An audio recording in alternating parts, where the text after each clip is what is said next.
एक कसाई था सदना। वह बहुत ईमानदार था। वह भगवान के नाम के कीर्तनों में मस्त रहता था।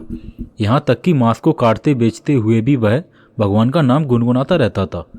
एक दिन वह अपनी धुन में कहीं जा रहा था कि उसके पैर से कोई पत्थर टकराया। वह रुक गया। उसने देखा एक काले रंग के गोल पत्थर से उसका पैर टकरा गया है। उसने वह पत्थर उठा लिया व जेब में रख लिया, यह सोचकर कि यह मांस तौलने के काम आएगा। वापस आकर उसने वह पत्थर मांस के वजन को तौलने के काम में लगाया। कुछ ही दिनों में उसने समझ लिया कि यह पत्थर कोई साधारण नहीं है। जितना वजन उसको तौलना होता है, पत्थर उतने ही वजन का हो जाता। धीरे धीरे यह बात फैलने लगी कि सदना कसाई के पास वजन करने वाला पत्थर है। वह जितना चाहता है पत्थर उतना ही तौल देता है। किसी को 1 किलो मांस देना होता है तो तराजू में उस पत्थर को एक तरफ डालने पर दूसरी ओर 1 किलो मांस ही तुलता है। अगर किसी को 2 किलो चाहिए तो वह पत्थर 2 किलो के भार जितना भारी हो जाता है। इस चमत्कार के कारण उसके यहाँ लोगों की भीड़ जुटने लगी। भीड़ जुटने के साथ ही सदना की दुकान की बिक्री भी बढ़ गई। बात एक शुद्ध ब्राह्मण तक भी पहुंची। हालांकि वह ऐसी अशुद्ध जगह पर नहीं जाना चाहते थे जहां मांस कटता हो व बिकता हो, किंतु चमत्कारिक पत्थर को देखने की उत्सुकता उसे सदना की दुकान तक खींच लाई। दूर से खड़ा वह सदना कसाई को मीट तौलते देखने लगा। उसने देखा कि कैसे वह पत्थर हर प्रकार के वजन को बराबर तौल रहा था। ध्यान से देखने पर उसके शरीर के रोए खड़े हो गए। भीड़ के चढ़ने के बाद ब्राह्मण सदना कसाई के पास गया। ब्राह्मण को अपनी दुकान में आया देखकर सदना कसाई प्रसन्न भी हुआ और आश्चर्यचकित भी। बड़ी नम्रता से सदना ने ब्राह्मण को बैठने के लिए स्थान दिया और पूछा कि वह उनकी क्या सेवा कर सकता है।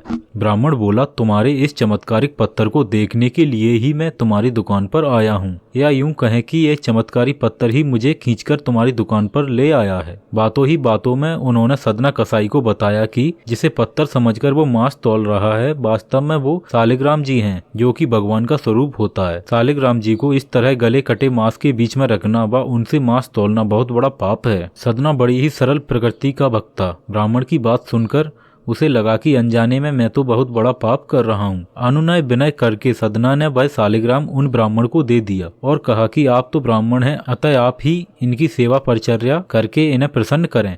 मेरे योग्य कुछ सेवा हो तो मुझे अवश्य बताएं। ब्राह्मण उस सालिग्राम शिला को बहुत सम्मान से घर ले आए। घर आकर उन्होंने श्री सालिग्राम को स्नान करवाया, पंचामृत से अभिषेक किया व पूजा अर्चना आरंभ कर दी। कुछ दिन ही बीते थे कि उन ब्राह्मण के स्वप्न में श्री सालिग्राम जी आए। सालिग्राम जी ने कहा, हे ब्राह्मण, मैं तुम्हारी सेवा से प्रसन्न हूँ, किंतु तुम मुझे उसी कसाई के पास छोड़ आओ। स्वप्न में ही ब्राह्मण ने कारण पूछा तो उत्तर मिला कि तुम मेरी पूजा अर्चना करते हो, मुझे अच्छा लगता है, परंतु जो भक्त मेरे नाम का गुणगान कीर्तन करते रहते हैं उनको मैं अपने आप को भी बेच देता हूँ। सदना तुम्हारी तरह मेरा अर्चन नहीं करता है, परंतु वह हर समय मेरा नाम गुनगुनाता रहता है, इसलिए ही तो मैं उसके पास गया था। ब्राह्मण अगले ही दिन सदना कसाई के पास गया व उनको प्रणाम करके सारी बात बताई। बस श्री सालिग्राम जी को उन्हें सौंप दिया। ब्राह्मण की यह बात सुनकर सदना कसाई की आंखों में आंसू आ गए। मन ही मन उन्होंने मांस बेचने खरीदने के कार्य को तिलांजलि देने की सोची और निश्चय किया कि यदि मेरे ठाकुर जी को कीर्तन पसंद है तो मैं अधिक से अधिक समय कीर्तन ही करूंगा। तो दोस्तों, आज की हमारी कहानी सदना कसाई की थी। हमारी आज की कहानी आपको पसंद आई हो